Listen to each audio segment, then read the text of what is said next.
मैंने सुने मुनि वचन, सुनने के पश्चात मैं देख रहा हूं कि मुनि जी क्रोध में हैं और क्रोध का कारण शिव धनुष टूट गया। मात्र एक धनुष के टूटने पर महात्मा परशुराम जी इतना क्रोध कर रहे हैं। क्रोध के साथ साथ धनुष तोड़ने वाले को शत्रु भी मान रहे हैं और शत्रु साधारण नहीं, सहस्त्र बाहु के समान शत्रु मानते हैं। विचार हम यह करते हैं, क्या धनुष तोड़ने वाला शत्रु हो सकता है? क्या धनुष तोड़ने वाले ने कोई अनुचित कार्य किया है जिसके कारण ये शत्रु मानते हैं? क्या धनुष तोड़ने वाले ने कोई अनैतिक कार्य किया है जिसके कारण ये शत्रु मानते हैं? क्या धनुष तोड़ने वाले ने कोई असंवैधानिक कार्य किया है जिसके कारण ये शत्रु मानते हैं? मेरे विचार से उस महामानव के द्वारा कोई ऐसा कार्य नहीं हुआ है जिससे उसे शत्रु या अपराधी माना जाए, बल्कि जब धनुष का खंडन हुआ, परिणाम क्या हुआ? दो चाप खंड महिदारे, देख लोग सब भय सुखारे। जिस कार्य के हो जाने से सब सुखी हो जाए, जिस कार्य के हो जाने से सब प्रसन्न हो जाए, जिस कार्य के हो जाने से पुष्पों की वर्षा हो, ऐसा कार्य करने वाला व्यक्ति अपराधी या शत्रु नहीं हो सकता। फिर भी महात्मा परशुराम जी उसे शत्रु मान रहे हैं, उसके विरोध में। जहां तक मैंने जाना है, संसार में नव लोगों का विरोध कभी नहीं करना चाहिए, क्योंकि मानसाचार्य कहते हैं कि अगर उन नव लोगों का विरोध किया गया तो कभी कल्याण नहीं होता है। नव ही विरोध है नहीं कल्याणा। नौ लोग हैं कौन? तो मनीषियों का निर्णय है शास्त्री, मर्मी, प्रभु, सठ, धनी, वैद, बंदी, कवि, भानस मुनि। शास्त्री, अगर कोई शस्त्रधारी है, अस्त्र शस्त्र लिए है, तो उसका कभी विरोध नहीं करना चाहिए। आप लोग कह सकते हैं, महात्मा जी भी सोच रहे होंगे शस्त्र तो मैं भी लिए। फिर लक्ष्मण मेरे विरोध में या मेरे प्रति कुछ कहने के लिए क्यों खड़ा हो गया, क्यों मुस्कुरा रहा है, क्यों अपमान युक्त वचनों का प्रयोग कर रहा है? लक्ष्मण की स्थिति अलग है, क्योंकि लक्ष्मण बालक है और बालकों के लिए बताया गया, अगर बालक कुछ अनुचित भी कर दे तो गुरु पितु मातु मोद मन भरहि, कोई दोष नहीं लगता है। मर्मी, अगर कोई व्यक्ति आपका भेद जानता हो तो उस भेद जानने वाले भी व्यक्ति का कभी विरोध नहीं करना चाहिए, नहीं तो आपने विरोध किया, पता नहीं किस स्थिति में आपका भेद खोल दिया जाए। प्रभु के अनेक अर्थ हैं, लेकिन यहाँ पर जो अर्थ लिया गया है सामर्थ्यवान से, पौरुषवान से, पराक्रम से, बल से। पौरुषवान व्यक्ति का या सामर्थ्यवान व्यक्ति का कभी विरोध नहीं करना चाहिए, नहीं तो अपने पराक्रम के बल से, पराक्रम के द्वारा वो आपका अहित कर सकता है। मूर्ख व्यक्ति का भी कभी विरोध नहीं करना चाहिए, नहीं तो कब मूर्खता दिखा दी जाए। धनवान व्यक्ति का भी कभी विरोध नहीं करना चाहिए, नहीं तो धन के बल से क्या नहीं हो रहा है आजकल, बहुत कुछ हो जाता है। वैद्य जो आयुर्वेद के जानकार हैं, धन्वंतरि कोट में हैं, उन वैद्यों का भी कभी विरोध नहीं करना चाहिए। और आपने अगर विरोध किया तो जीवन की सुरक्षा के लिए औषधि लेने गए, हो सकता है विष दे दिया जाए। कवि जो रचनाकार हैं, उन रचनाकारों का भी कभी विरोध नहीं करना चाहिए। और आपने विरोध किया तो फिर आपके विरोध में कैसी रचनाएं करेंगे? आप कल्पना करें, चिंतन करें। भानस गुनी और रसोइये का भी कभी विरोध नहीं करना चाहिए। कहने का तात्पर्य इन 9 लोगों का विरोध करना उचित नहीं है, कल्याण को प्राप्त नहीं होता है। महात्मा जी कर रहे हैं, किसका कर रहे हैं? धनुष तोड़ने वाले का कर रहे हैं। और धनुष तोड़ने वाले की स्थिति क्या है? वो सामर्थ्यवान है, पौरुषवान है, बलवान है। उसके लिए कहा गया शंकर चाप जहाज सागर अमुक ही बाहुबल। उसका बल कैसा है?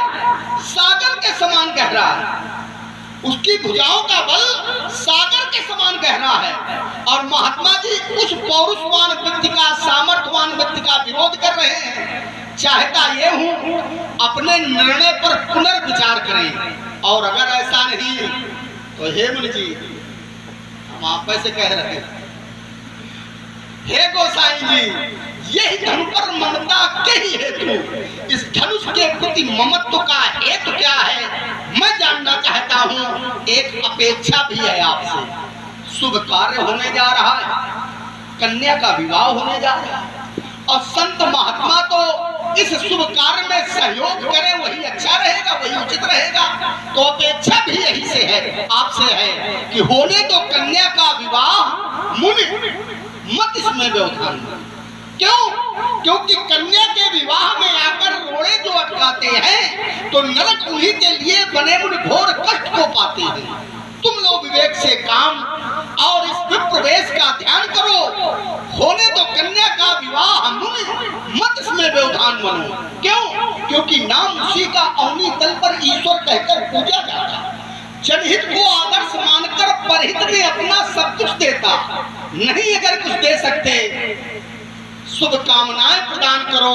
होने तो कन्या का विवाह, मुनि मत इसमें व्यवधान बनो, मत इसमें व्यवधान बनो। राजकुमार सुमित्रानंद लक्ष्मण, तुमने कहा कि संसार में 9 लोगों का कभी विरोध नहीं करना चाहिए।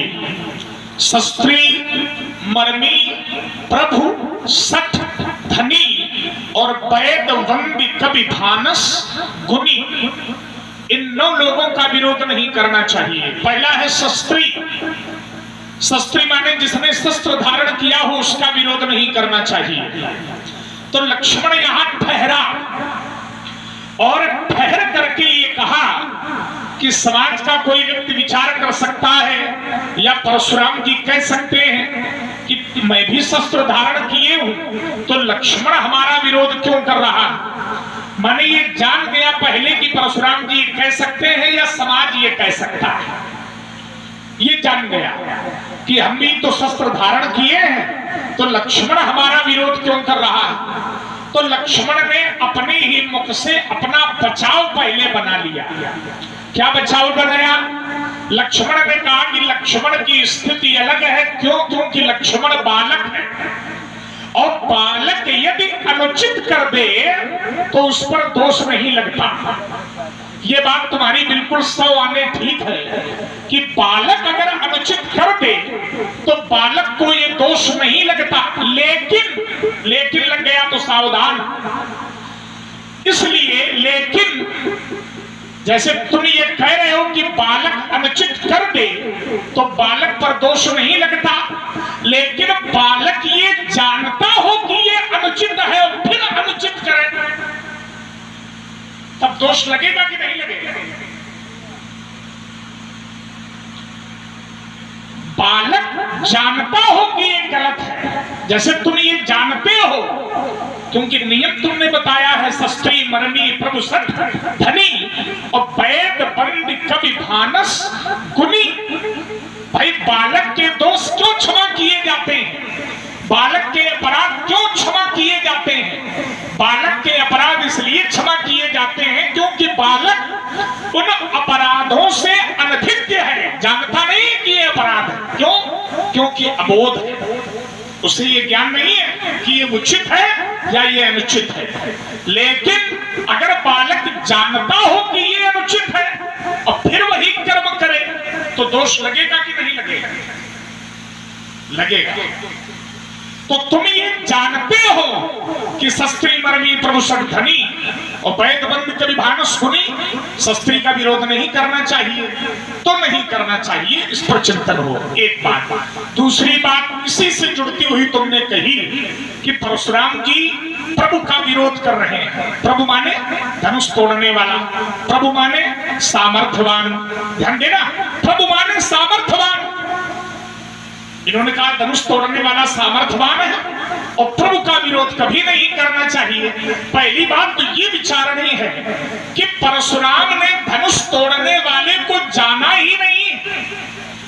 पहली बात तो ये कि जाना नहीं, और जब जाना नहीं तो ये स्वाभाविक उत्तर स्पष्ट है, स्वाभाविक बात है कि जब मैंने उसे जाना ही नहीं कि वो कौन है, तो हम क्या जाने कि वो प्रभु है, हम क्या जाने कि वो परमात्मा है, हम क्या जाने कि वो देवता है, हम क्या जाने कि वो ब्राह्मण है, हम क्या जाने कि वो नाग है, यक्ष है, गंधर्व है, किन्नर है, क्या है। प्रभु जान करके नहीं। क्यों?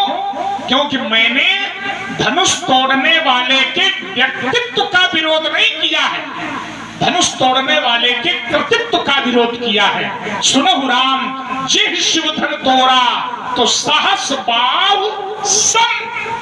हमने उसको प्रभु नहीं बल्कि सहस बाहु सम सोरिप मोरा, सहस्त्रा बाहु के समान उसे अपना शत्रु माना है। इसलिए उसके तोड़े जाने पर, धनुष के तोड़े जाने पर मुझे क्रोध है। और यही कहा, सेवक सो जो करे सेवकाई, अरि करनी करी करे लड़ाई। जब अरि करनी करी करे लड़ाई तो फिर प्रभु की मान्यता तो बहुत दूर है। राजकुमार लक्ष्मण सामर्थ्यवान होगा, लोगों के लिए होगा, तुम्हारे लिए होगा, लेकिन मेरे लिए धनुष तोड़ने वाला सामर्थ्यवान नहीं, बल्कि धनुष तोड़ने वाला मेरे लिए केवल और केवल शत्रु है, रिपु है। शवम शांतिम त्रोडयत यह सा शत्रु, इसलिए सहस भाव समसो रिपु मोरा। तुमने कहा ये धनु पर ममता के हेतु, इस धनुष पर ममता का हेतु क्या है? कोई हेतु नहीं। इसलिए नहीं क्योंकि ममता ही नहीं। मैंने ये नहीं कहा कि मेरे धनुष को जिसने तोड़ा वो मेरा शत्रु है ना, मैंने कहा है जे शिव धन तोड़ा सहस बाहु समसोरिप मोरा, शिव धनुष को जिसने तोड़ा है वो मेरा शत्रु है। इसलिए ममता नहीं है, श्रद्धा है, आस्था है, भक्ति है, समर्पण है। अंतिम बिंदु लक्ष्मण ने कहा परशुराम जी होने दो कन्या का विवाह, मत इसमें व्यवधान बनो। और अंत में कहेगा ये शुभकामनाएं प्रदान करो। देखो बुआ, विजया की चिंता हमें है, और अगर न होती तो राजा जनक जब प्रणाम कराने लाए, जनक भोरी आई सिरुनावा, सी बुलाई प्रणाम करावा, तो हमने आशीर्वाद दिया। शुभकामनाएं अलग है और आशीर्वाद अलग है। शुभ कामनाओं का स्तर छोटा है, निम्न है, आशीर्वाद का स्तर बड़ा है। और मैंने आशीर्वाद दिया है, आशीष दीन सखी हर्षानी, और निज समाज ले गई सयानी, तब विश्वामित्र मिले पुन, है ना। तो शुभ कामनाओं से बड़ा है आशीर्वाद, और वो आशीर्वाद मैंने जानकी को प्रदान कर दिया। ध्यान देना, तब मैं कह रहा हूं सुनो राम जी शिव धन तोड़ा सहस बाहु समसोरिप मोरा। तो आशीर्वाद तो जानकी को दे दिया, इसलिए यह भी कहने की तुम्हें आवश्यकता नहीं कि परशुराम जी आप होने दो कन्या का विवाह, मत इसमें व्यवधान बनो। आशीर्वाद तो मिल ही चुका है, इसलिए एक निर्देश है, प्रेम पालक कालवश दौलत तो ही सभार, और धनु ही सम त्रिपुरारी धनु विदित सकल संसार। मुझे हंसी आ रही है, और हंसी क्यों आ रही है? महात्मा जी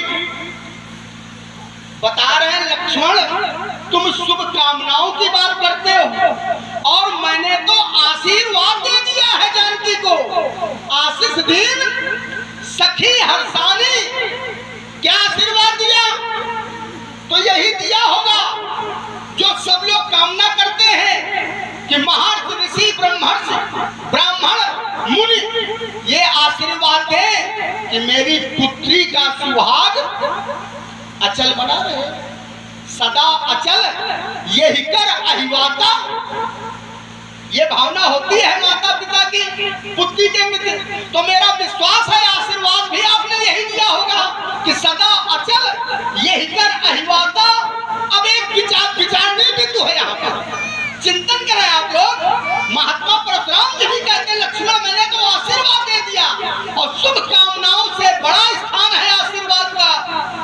और जब सीता को आशीर्वाद दे दिया तो फिर धनुष तोड़ने वाले को शत्रु मान रहे हो और सहस्त्राबाहु के समान शत्रु मान रहे हो, तो या तो आशीर्वाद झूठा होगा या सहस्त्राबाहु को समान शत्रु मानना ये निर्णय झूठा होगा। चिंतन करें, क्योंकि सहस्त्राबाहु के समान शत्रु मानने का अर्थ क्या है? सहस्त्राबाहु के समान जिसे आपने शत्रु माना, तो सहस्त्राबाहु का आपने वध किया कि नहीं किया?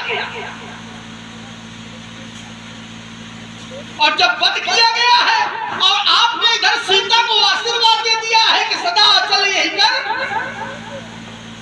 तो आपकी एक बात तो झूठी होगी ही होगी, या तो आशीर्वाद झूठा होगा या तो सहस्त्राबाहु के समान शत्रु मानना झूठा होगा। यह विचारणीय विषय। महात्मा परशुराम जी का द्वितीय बिंदु आया, कहने लगे लक्ष्मण तुम ममता की बात करते हो। कहते ममता हमें है नहीं, भक्ति है, अच्छी बात है। ममता नहीं है तो मेरा कोई इस पर प्रश्न भी नहीं है कि ममता क्यों नहीं है। अगर नहीं आपने कह दिया मैंने स्वीकार कर लिया कि आपको ममता, लेकिन भक्ति है ये आपने बताया। और जहां भक्ति होती है, जहां भक्ति होती है वहां पर विरोध नहीं होता, वहां विरोध नहीं होता है, क्योंकि महापुरुष कहते हैं, यहाँ तक कि भगवान स्वयं कहते हैं अद्वैष्टा सर्वभूतानां मैत्रा करुण एवचा निर्ममो निरहंकारो समा सुख दुख क्षमी संतुष्टा सततम योगी यथात्मा दृढ़ निश्चया मयि अर्पित मनो बुद्धि यो मद भक्ता सावित्री। जो हर स्थिति में सम हो, मित्रता की भावना हो, करुणा हो, लेकिन विरोध की भावना ना हो, ऐसा कहते हैं। और आप कहते हो भक्ति है तो फिर विरोध की भावना नहीं होनी चाहिए। ये मेरा एक अपना चिंतन है, मत है। महात्मा परशुराम जी कहते हैं लक्ष्मण तुम कहते हो कि 9 लोगों का विरोध नहीं करना चाहिए और धनुष तोड़ने वाला सामर्थ्यवान है, तो कहते हैं मैं तो नहीं जानता हूं कि वो बालक है कि राजकुमार है कि राजा है कि नाग है कि किन्नर है कि ब्राह्मण है कि देवता है, क्या है? कहते हैं मैं तो नहीं जानता हूं। आप बिल्कुल न जाने, आप ये बिल्कुल न जाने कि वो क्या है, लेकिन यह आप जानते हैं कि वो सामर्थ्यवान है। और ये त्रैलोक जानता है कि धनुष तोड़ने वाला सामर्थ्यवान है। क्यों? क्योंकि उसका पौरुष इस समाज में प्रमाणित हो चुका है। और अगर प्रमाणित न हुआ होता, धनुष न टूटा होता, तो क्या महात्मा परशुराम जी यहाँ आते? क्या आए? कब? जब धनुष टूटा। जिस धनुष को त्रैलोक के वीर नहीं उठा पाए, जिस धनुष को त्रैलोक के वीर नहीं तोड़ पाए, दिल भर भूम न सक्यो रहब चढ़ावब तोरब भाई, दिल भर भूम न सक्यो छड़ाई भूप सहस्त्र एक ही बारा लगे उठावन करे नटारा इन लोक महचे फटमानी। त्रैलोक में सबका सकत संबोधन भानी, सबकी शक्ति छीन ली इस धनुष ने, लेकिन जिसने तोड़ा, कैसे तोड़ा? अति लाघव उठाए धन लीन्हा ते क्षण मध्य अमुक धनु। ये तो प्रमाणित हो गया कि वो सामर्थ्यवान है, इसमें कोई संदेह है क्या? तो आप भले ही ये न जानते हो कि वो कौन है, बालक है, राजकुमार है, राजा है, नाग है, किन्नर है, ब्राह्मण है, देवता है, लेकिन ये आप जरूर जानते हैं या समझते हैं कि धनुष तोड़ने वाला सामर्थ्यवान है, तो आपको विरोध नहीं करना। बात तो केवल इतनी ही। महात्मा परशुराम जी कहते हैं लक्ष्मण तुमने जो नियम बताया कहते हो कि शस्त्रधारी का विरोध नहीं करना चाहिए। लक्ष्मण ने एक बचाव पक्ष दिया कि बालक अगर कुछ अनुचित कर भी दे तो माता पिता गुरु उसका विरोध नहीं करते हैं, बल्कि या आरोप नहीं लगाते हैं, बल्कि प्रसन्न होते हैं। बहुत अच्छा उत्तर आया, इसके लिए साधुवाद। अच्छी बात अगर आ जाए तो उसे स्वीकार करना। संवाद का मतलब केवल विवाद थोड़ी ना कि झगड़ा किया जाए, तू मैं हो, यही संवाद। अगर अच्छी बात आ जाए तो हृदय से उसे स्वीकार कर लेना चाहिए। कहते हैं लक्ष्मण, तुम जब ये जानते हो कि ये अनुचित है तो फिर तुमने किया क्यों? चलो मैं जानता हूं, अब बाल स्वभाव में मैंने कर दिया। ध्यान देना, बाल एक स्वभाव भी तो होता है, अब बाल स्वभाव में मैंने कर दिया। लेकिन आप तो ऋषि मुनि हो, आप तो ज्ञानी हो, और बड़े लोग कहते हैं आप जैसे महात्माओं से, क्या करिए कृपा शिशु सेवक जानी। इसे शिशु समझ करके, बालक समझ के कृपा कर दो। क्यों? क्योंकि तुम समशील धीर मुनि ज्ञानी, आप शीलवान हैं, आप धीर हैं, आप ज्ञानी हैं, तो आप ये आरोप न लगाओ। अगर हमने मान लिया बाल स्वभाव में ऐसा कर भी दिया, लेकिन आप ज्ञानी हैं, आप धीर हैं, आप शीलवान हैं, तो आपको ये आरोप नहीं लगाना चाहिए। लक्ष्मण, तुमने फिर ऐसा क्यों किया? बालक जब कोई कर्म करता है, बालक जब कोई कर्म करता है तो वो ये जानते नहीं कि हम बाल स्वभाव के कारण ऐसा कर्म कर रहे हैं। बात तो हमारी यही। भाई बालक अगर मिट्टी को उठाकर और अपने सिर पर डाल रहा है तो क्या ये बालक जानता है कि ये मेरा स्वभाव है, इसलिए मिट्टी डाल रहे हैं अपने ऊपर?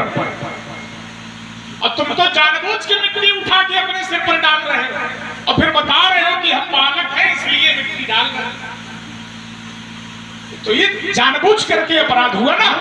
बालक अगर कोई, भाई बालक माता की गोद में बैठ करके माता के पेट पर अगर लाते मारता है और लाते मारने के बाद ये स्वीकार करे कि चलो माता हम बालक हैं, हम ये जानते हैं मेरा स्वभाव इसलिए, गलत बात, ये ठीक नहीं। उसको ये नहीं मालूम है कि मैं माता के उदर में चरण प्रहार कर रहा हूं, ये सही है या गलत है, वो नहीं जानता, वो अबोध है, वो नहीं जानता। और ना ही वो ये कहता है कि हे माता मैं बालक हूं और मेरा बाल स्वभाव है इसलिए मैं आपके उदर पर चरण प्रहार कर रहा हूं, वो ये नहीं जानता। लेकिन तुम तो जानते हो और मान भी रहे हो कि चलो हमने बाल स्वभाव के कारण, तो यह जानकर ऐसा कहना भी दोष है। अगर बालक ये कहे कि मैं तो बालक हूं इसलिए ऐसा कर रहा हूं, मैंने जानबूझ करके अपराध कर रहे हैं, तो इसमें सुधार करने की आवश्यकता है। एक बिंदु। दूसरा बिंदु, लक्ष्मण ने कहा कि परशुराम जी क्या आप ये नहीं जानते हो कि धनुष तोड़ने वाला सामर्थ्यवान है? ये आप जानते हो। क्यों जानते हो?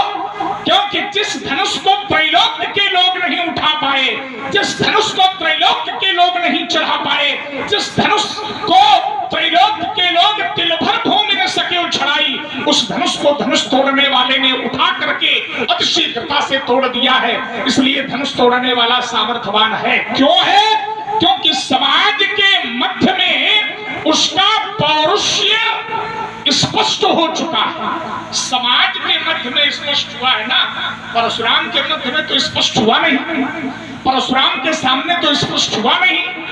धनुष तोड़ने वाले का पौरुष्य समाज के समक्ष स्पष्ट हुआ है तो समाज उसको प्रभु मान सकता है। और जिस समय परशुराम के समक्ष धनुष तोड़ने वाले का पौरुष्य प्रकट हो जाएगा, उस समय तुम्हें कहने की आवश्यकता नहीं पड़ेगी, परशुराम के द्वारा धनुष तोड़ने वाले को स्वीकार कर दिया जाएगा। लेकिन अभी कहो कि धनुष तोड़ने वाले को हम प्रभु मान लें, तुमने कहा वो धनुष है पुरानम जर्जरम भुक्त्वा। हम तो यही कह रहे हैं कि पुराने धनुष को तोड़कर, जीर्ण धनुष को तोड़कर, धनुष तोड़ने वाले को तुम प्रशस्ति का पत्र दे रहे हो, समाज प्रशस्ति का पत्र दे रहा है, लेकिन परशुराम की दृष्टि में वो प्रशस्ति का पात्र नहीं है। हमारी दृष्टि में प्रशस्ति का पात्र वो तब होगा जब मेरे द्वारा किसी दिए हुए अस्त्र शस्त्र के प्रति वो अपना कार्य व्यवहार प्रस्तुत करेगा, तब उससे प्रशस्ति पत्र प्राप्त होगा। लेकिन अभी तक परशुराम की दृष्टि में वो सामर्थ्यवान नहीं है। एक बात। दूसरी बात इसी से जुड़ती हुई तुमने कही, तुमने कहा शंकर चाप जहाज और सागर अमुकहि बाहुबल, सागर अमुकहि बाहुबल, धनुष तोड़ने वाले का जो बाहुबल है वो सागर के समान है, माने बल सीमित हो गया, सागर से समता कर दी, सीमित हो गया। ध्यान देना। लेकिन ऐसा भी एक बलवान है, एक समुद्र क्या, दो समुद्र क्या, 7 समुद्र क्या, अरे करोड़ों समुद्रों का बल जितना है, करोड़ों समुद्रों में जितनी गहराई है।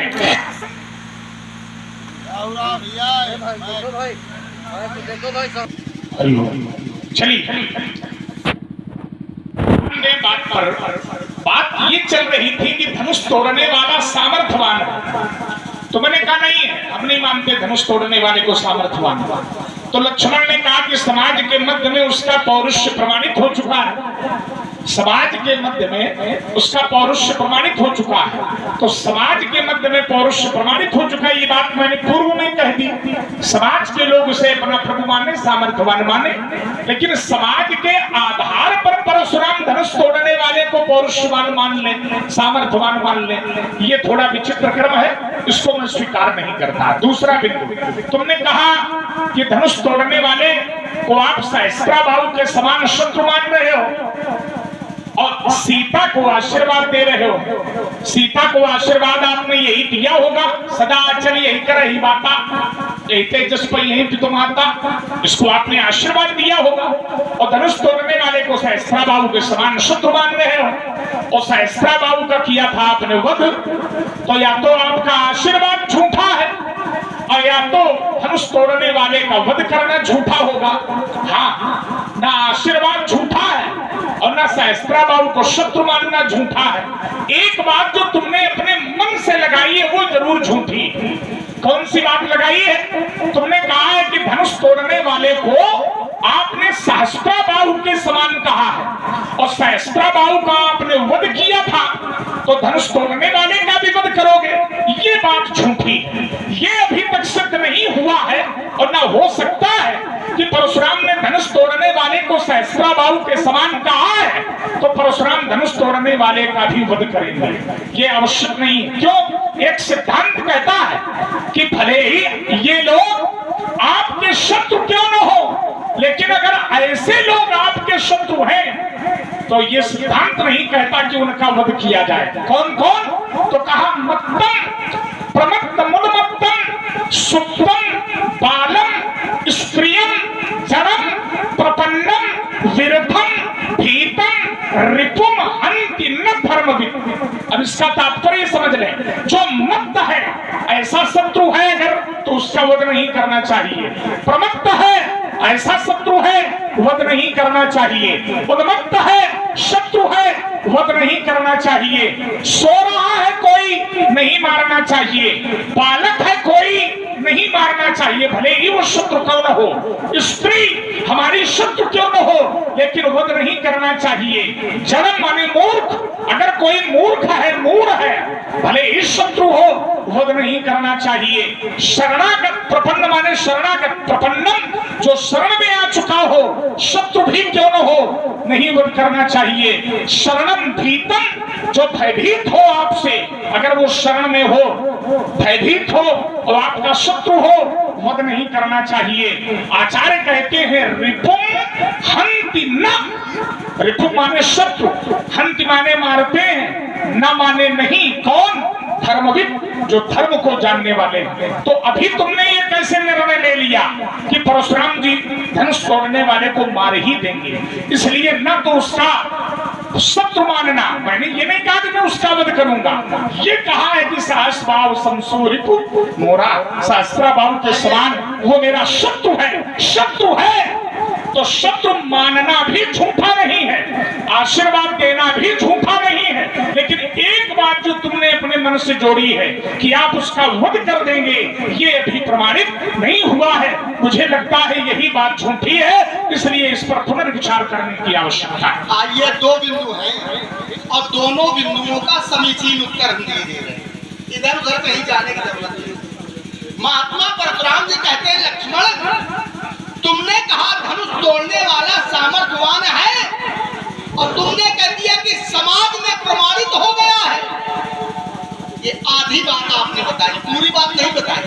मैंने कहा राज समाज में उसने धनुष का खंडन किया और त्रैलोक के वीर जिस धनुष को नहीं तोड़ पाए उस धनुष को उसने कैसे उठाया?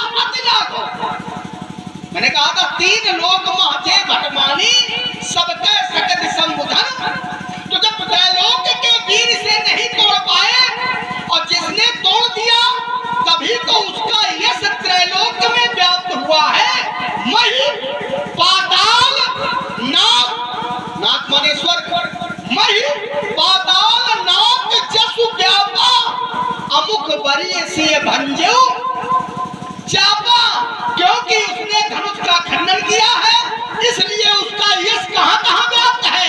मही में। तो मही के लोगों ने जाना उसका सामर्थ्य, पाताल में तो पाताल के लोगों ने जाना उसका पराक्रम, नाग में माने स्वर्ग में तो स्वर्ग के लोगों ने जाना उसका पराक्रम। जाना कि नहीं जाना? तो ये तो सभी लोग जान रहे हैं और आप त्रैलोक से अलग हो नहीं, आप भी त्रैलोक में हो, इसलिए आप उसके पराक्रम को तो जानते ही हैं। बस अंतर इतना है कि आप अपनी वाणी से कह नहीं रहे हो कि वो पराक्रम कहना चाहिए, सत्य को स्वीकार करना चाहिए।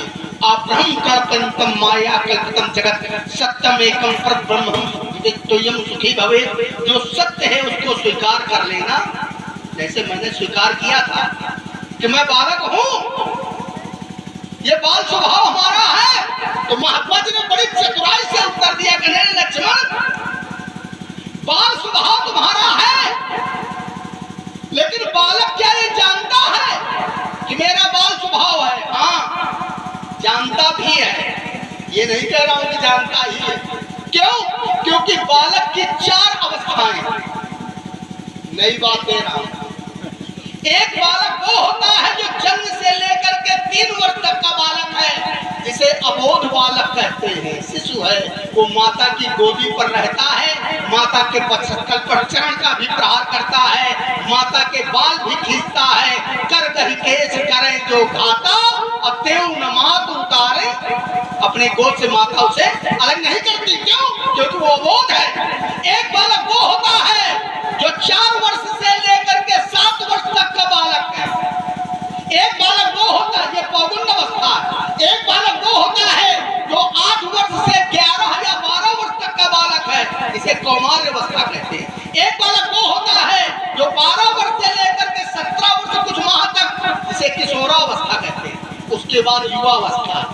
और ध्यान देना, मैं अबोध बालक नहीं हूं, लेकिन किशोरावस्था का बालक हूं। अतः किशोरावस्था के बालक को कुछ तो जानकारी होती है, भले ही पूर्ण जानकारी ना हो, लेकिन कुछ तो जानता ही है। और जब वो कुछ जानता है तो ये भी जानता है कि मेरा कर्म क्या है और मेरा धर्म क्या है। इसीलिए मैं बाल स्वभाव होते हुए भी मैं अपने कर्म को श्रेष्ठ मान करके, अपने कर्म को धर्म रूप में श्रेष्ठ मान करके, और मैंने अपने धर्म का पालन किया है जो कर्म रूप में प्रस्तुत किया है। और यही है सुन बदन लखन मुस्काने बोले पर धरे। और उसके लिए मानसाचार्य कहते हैं, करे स्वामी हित सेवक सोई दूषण कोटि दे। भले ही कोई करोड़ों दोष क्यों न लगावे, लेकिन वो दोष नहीं माने जाते हैं। ये मेरा कर्म में धर्म दिखाई देता है। और आगे आइए, बहुत अच्छी बात आई। कहने लगे, बस एक बिंदु का उत्तर दूंगा। बहुत अच्छे लोग हैं। महात्मा परशुराम ने कहा, लक्ष्मण तुमने कह दिया कि महात्मा परशुराम जी की एक बात तो झूठी हो ही जाएगी। या तो सीता को आशीर्वाद दिया है तो आशीर्वाद देना झूठा होगा, या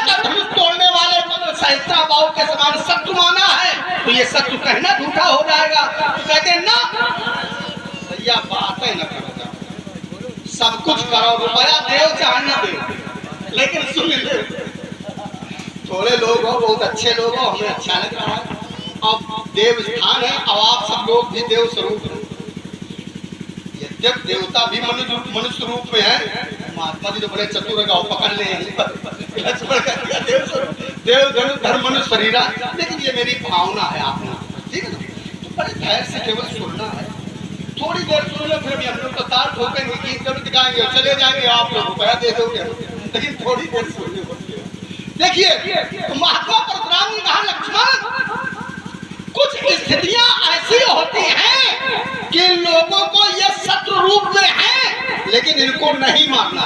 और बताया भी मत्तम प्रमत्तम उन्मत्तम सुप्तम बालम स्त्रियम जड़म प्रपन्नम विर्थम भीतम न रिपुम हंति धर्म, इनको नहीं मारना चाहिए। तो धनुष तोड़ने वाला न मत्त है, धनुष तोड़ने वाला न प्रमत्त है, धनुष तोड़ने वाला न उन्मत्त है, धनुष तोड़ने वाला न सोया हुआ है, धनुष तोड़ने वाला न जड़ है, धनुष तोड़ने वाला स्त्री है, धनुष तोड़ने वाला इन किसी भी स्थिति में नहीं है। ये मैं बता रहा हूं आपको, इन किसी भी स्थिति में वो नहीं है।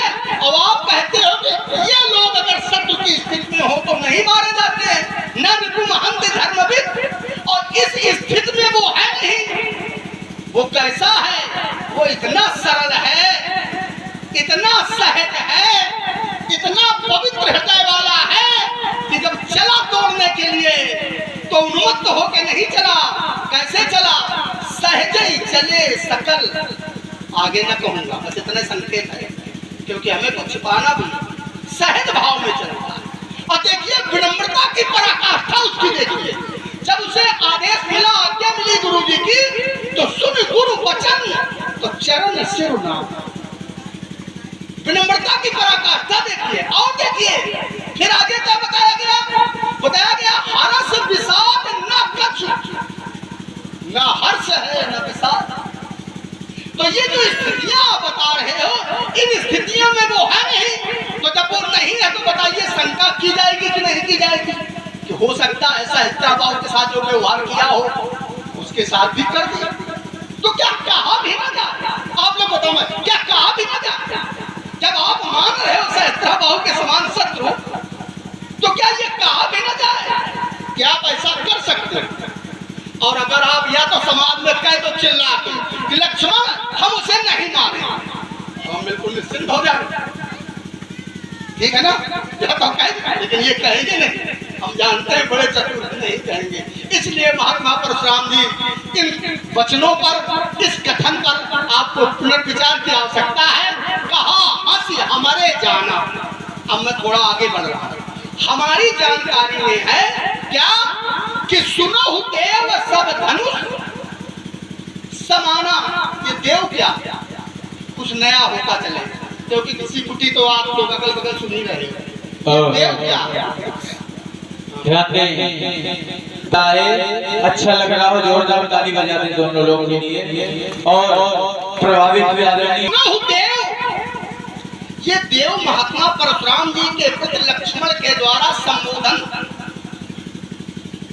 हे देव सुनो। अब देखिए ध्यान दें, मैंने मुनि वचन सुने, सुन मुनि वचन, और यहाँ संबोधन में मैं कह रहा हूं सुनो देव। ऐसी बात क्या? चिंतन करें आप लोग। उधर मुनि वचनों को लक्ष्मण ने सुना, लेकिन यहाँ संबोधन में लक्ष्मण क्या कह रहा है? हे देव सुना। क्या परशुराम जी देव है क्या? चिंतन आ सकता है। परशुराम जी ब्राह्मण हैं, ये तो आप सब लोग जानते हैं। और ब्राह्मणों की 9 स्थितियां होती हैं। देवो, मुनि, द्विजो, राजा, वैश्यो, शूद्र, निषादकः, पशुर म्लेच्छोपचा ब्राह्मण 10 विधा। इसमें स्मृता अत्र स्मृत में बताया गया कि 10 प्रकार के ब्राह्मण। कैसे? जैसे जैसे जिसमें देव गुण हो तो कह दिया जाता है बड़ा देव पुरुष होगा, है वो मनुष्य, लेकिन क्या कहते हैं, अरे आप तो देव पुरुष हो। तो जिसमें देव के गुण हो, देवत्व के गुण है, वो सर्वश्रेष्ठ कोटि का ब्राह्मण होता है। इसीलिए सबसे पहले कहा गया देवो। तो ये देव कोट के ब्राह्मण मैंने इनको जाना, ये हमारे जाना है, हमारी जानकारी में है, आप लोगों की जानकारी में नहीं है, इसलिए आप लोग नहीं कहते हो। कुछ मुन कोट के ब्राह्मण होते हैं। मुन कोट के ब्राह्मण कौन होते हैं? जो मननशील होते हैं, जो मनन करे हैं ब्राह्मण, लेकिन मनन ही करते रहते हैं, वो मुन कोट के ब्राह्मण है। जो कुछ ब्राह्मण ऐसे होते हैं जो संस्कारी हैं। आजकल तो संस्कार समय से हो ही नहीं रहे। आजकल का मतलब त्रेता से ना लेना, हम कलयुग से जोड़ के बोल रहे हैं, लेकिन हम लोग तो त्रेता में बैठे हैं, हमें तो बड़ा संभल के बोलना पड़ता है। महात्मा का यही तो जो संस्कारी है, क्योंकि संस्कारात जो पूरी परिभाषा बताने की आवश्यकता नहीं। तो मैंने कहा देव, हे देव आप सुने, क्या सुने? सब धनुष समाना, सभी धनुष समान है। क्यों? क्योंकि हमारे आपकी जानकारी में नहीं है तो आप नहीं मानेंगे, आपकी जानकारी में नहीं है तो आप नहीं मानेंगे, आपकी जानकारी में नहीं है तो आप नहीं कहेंगे, लेकिन हमारी जानकारी में है तो मैंने कह दिया। हमारे जाना सुनो देव सब धनुष। क्यों कह दिया? क्योंकि मेरे गुरुजी ने मुझसे कहा। जब मेरे गुरुजी ने कहा तो गुरुजी की बात माननी चाहिए। गुरुजी ने क्या कहा? बचो मैं मदीयम श्रव, मेरे वचनों को सुनो। तो मैंने सुना। तो क्या कहा? समान सर्वान धनुषस्य मन्नी, सभी धनुषों को समान मानो। समान माने समान, सर्वान माने सभी, धनुषस्य माने धनुषों को, मन्नी माने मानो।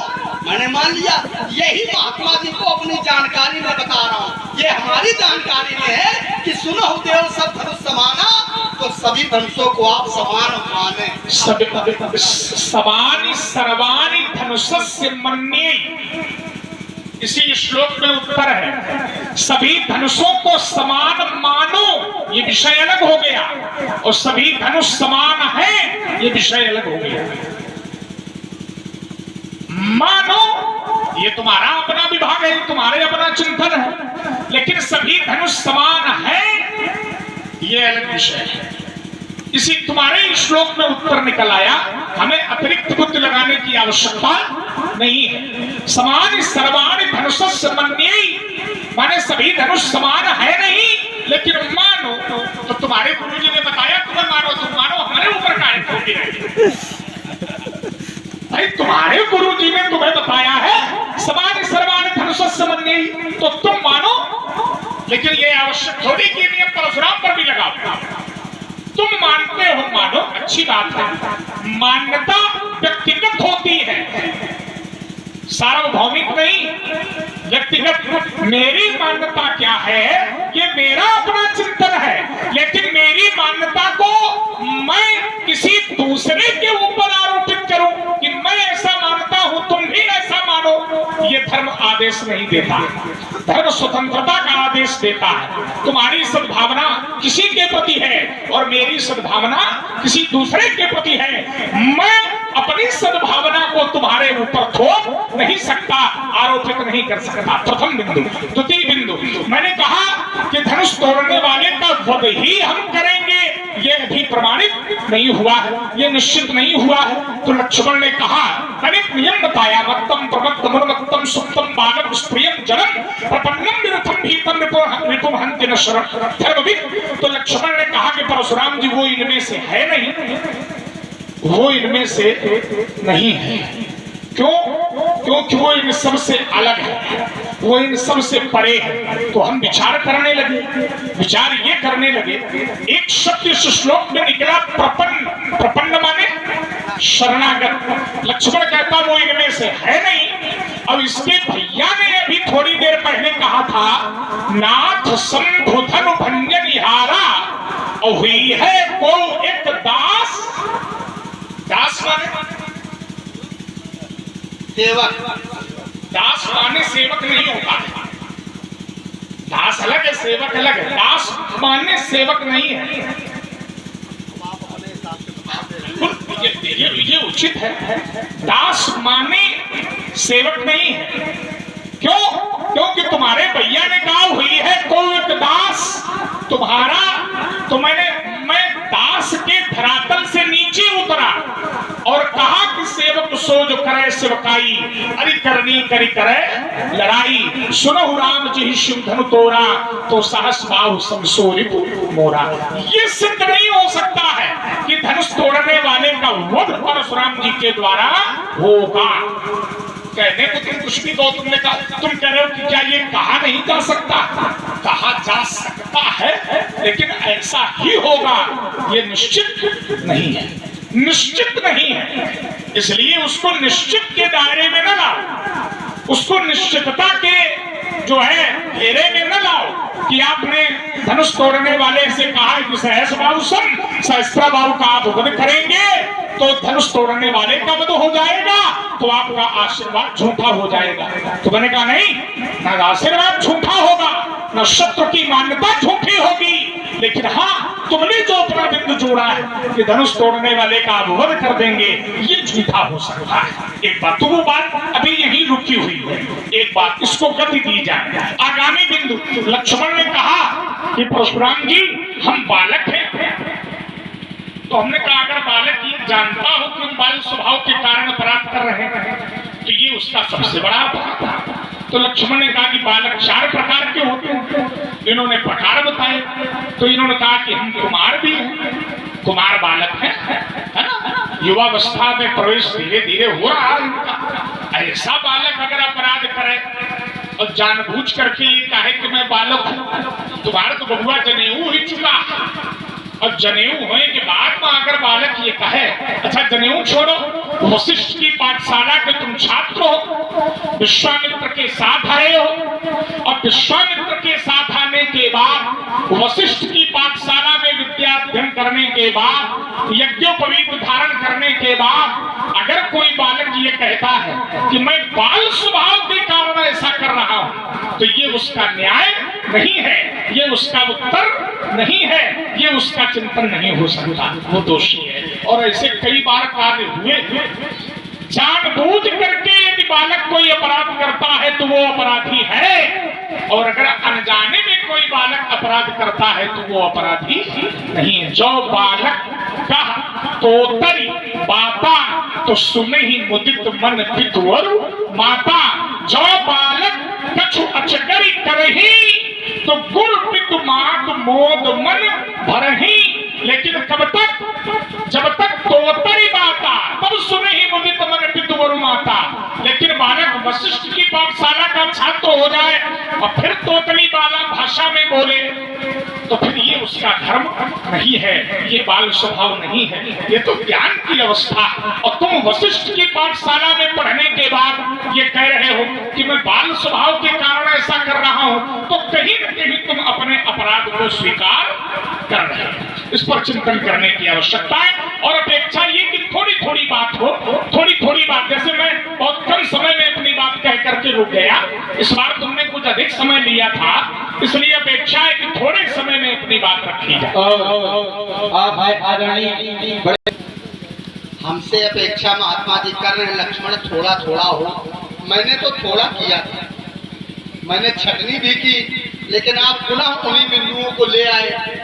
जब आप ले आए हो तो फिर हमारी व्यवस्था है कि मैं कुछ ना कुछ तो बोलना ही पड़ेगा, नहीं बोलना पड़ेगा। अब आइए थोड़ा थोड़ा प्रकाश डालते हुए मैं अपनी बात आगे बढ़ा। महात्मा परशुराम जी कहते हैं कि प्रपंच माने, तो मैंने कहा तो शरण में आ जाए। तो कहते हैं धनुष तोड़ने वाले का पक्ष। ये जब इन्होंने कहा था धनुष तोड़ने वाला, जिसने ये कहा हो क्यों एक दास, ये अभी ये प्रमाणित नहीं है कि वो धनुष तोड़ने वाला है कि नहीं। क्या ये प्रमाणित है क्या? जिसने भी